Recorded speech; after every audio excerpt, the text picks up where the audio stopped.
Hi, I'm James Browning with the Small Group Network. Today, I want to talk about how you can use groups for outreach and how you can use outreach to grow your groups. A little bit about me. My background is actually in missions. I do group ministry now, but I've lived overseas. My MDiv was in missions. My undergrad degree was in Spanish, served as mission director at a church. And I'm here to tell you that groups are, in my opinion, the most powerful outreach tool for the church. And I believe that for a number of reasons. Number one, we already know that groups are great for closing the back door of the church. Someone is less likely to leave a church if they're involved in a group, but they can also be the welcome mat. They can also invite people in. The other reason for this is groups are a powerful evangelism method.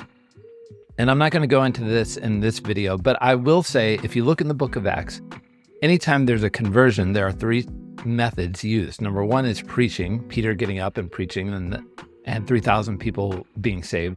Number two is one-on-one, someone individually connecting with another individual. And number three is a small group of people, whether a family, a group of friends, people working together, Paul and Silas, Paul and Timothy, Peter and some people. All of these are a small group outreaching to other people.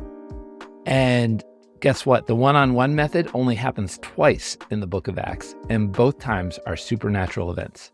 Every other time, it is a group of people sharing the gospel with someone else. We see this as a biblical model, but in practice, we are encouraging our people to reach out to their community one-on-one. Reality, that puts a huge burden on people. We need to go out together. It just works better. How can you use outreach to grow your groups, though? That's the big question.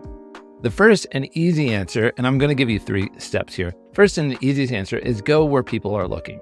This is obvious. If people want to know more about God, more about the Bible, more about Jesus, more about your church, go there and invite them. Easy method for this is to recruit friends, recruit people who know where people are looking. The best example of this, do you have any real estate agents at your church? Do you have any people who are out in the community whose job it is to get to know new people who just moved to your community? Oftentimes, you'll find these people on Facebook groups. Usually there's a Facebook group for your town or your neighborhood or your community. And you'll find that people are in there looking for Bible studies, looking for churches. An easy win is to just put in one of those Facebook groups, hey, our church is having a group study on XYZ in next month. You're going to get people who are interested. Obviously, encourage people not to leave their own church, to stick in their own church, but those groups are full of people who are new to your area. So, step one, guideline number 1, go where people are looking. A lot of times, that's Facebook groups, could be other community events where there's new people gathering. Go there and recruit people who are always there. Like I said, real estate agents are great examples of this. Number 2, show and tell. The only way to get people to understand the concept of a group is to show and tell. Not everyone is an auditory learner. Some people are visual learners.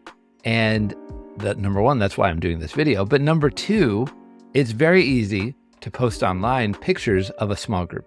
Just ask a small group to share a picture with you, a couple pictures of their small groups, and post it on the Google business profile. So when someone is looking up your church, looking up churches near me, the pictures they see on there are of small groups. That's going to give them an idea of, number 1, what a small group is like at your church, but number 2, that sense of community, and number 3, that this is a church that prioritizes community, that prioritizes relationships. Free to do, just ask some small groups to take some pictures or videos showing their living room, showing their small group activity that they're doing, or even a study that they're doing, and put it up on your Google business profile. It's free, it doesn't cost you anything. No one's expecting professional pictures. Everyone is looking for homemade review type pictures on those pages. So it's not going to cost you a thing. Number 3, and lastly, is what I call Kiskabuk. You've all heard the KISS, keep it simple, stupid. This is keep it simple, small group, point person, because that's the terminology we use here. But don't make it a big production. or a big expense. I'm going to give you an example that we're doing at Saddleback that my wife is actually doing. My wife oversees early childhood at our Lake Forest campus. And so this is an idea that she stole from a church that we were at in Nashville, something called Toddle Rock. Now, what is Toddle Rock and what does it have to do with small groups? Great question. Toddle Rock, all it is on Friday mornings at 10 a.m. from 10 to 11, they have a big room and they invite moms of kids 5 and younger and their kids to come in, and they play music, literally just a playlist from Spotify. They lead motions to the songs. The songs are a mixture of Christian music and also Wheels on the Bus, ABCs, like that kind of thing. And the kids love doing the motions. The moms just hang out and chat with each other. And then we've got 2 or 3 people who are inviting them to small groups. And it has grown exponentially. It costs next to nothing. We just need a big room and preferably somebody with a Spotify account that doesn't have ads. And you can run your own playlist, you can do your own thing, and someone to lead motions. That's it. Moms love it because it is something where they can go and hang out and talk to other moms. Kids love it because it's a great way for them to get the wiggles out on a Friday morning when there's nothing else going on. And you're going to love it because it's a great way to get people to come to your church.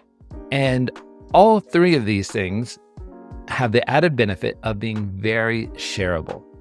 What do I mean by very shareable? If you want your church to grow, if you want people to attend your groups, if you want people to have positive outlook on groups, it needs to have elements that are shareable. With the Toddle Rock thing, it is extremely easy for people to invite their neighbors to. You're not committing to anything.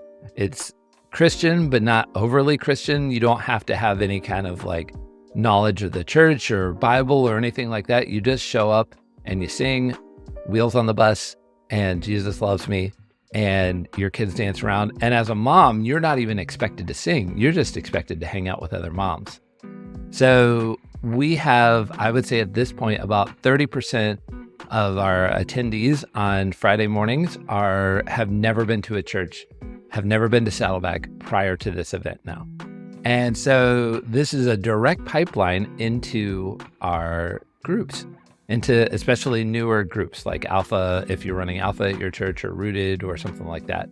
So that's the 3 methods. Go where people are looking, show and tell, and keep it simple, small group point person.